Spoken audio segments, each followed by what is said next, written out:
നല്ല പഴുത്ത നേന്ത്രപ്പഴമൊക്കെ വീട്ടിലുണ്ടെങ്കിൽ ഈ ഒരു സ്നാക്ക് ഒന്ന് ട്രൈ ചെയ്ത് നോക്കിക്കോളൂ. അപ്പം അതിന് വേണ്ടിയിട്ട് പാനിലേക്ക് നെയ്യ് ഒഴിച്ചു കൊടുക്കുക. നെയ്യൊന്ന് നന്നായിട്ട് ചൂടായി വരുമ്പോൾ കാഷ്നട്ട് മുന്തിരി ഒന്ന് ഫ്രൈ ചെയ്തെടുക്കുക കേട്ടോ.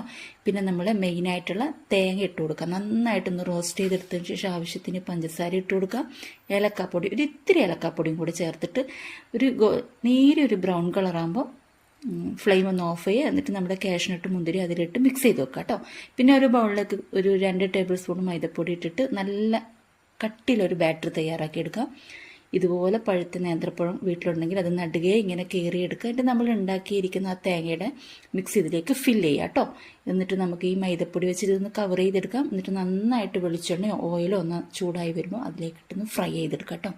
കുട്ടികളെ കൊണ്ട് പഴം കഴിപ്പിക്കാനായിട്ട് ഒരു നല്ലൊരു സൂത്രപ്പണിയാണ്. അപ്പോൾ എല്ലാവരും ഒന്ന് ട്രൈ ചെയ്ത് നോക്കിയിട്ട് ഇതിൻ്റെ ഫീഡ്ബാക്ക് അറിയിക്കാം കേട്ടോ. Okay, thank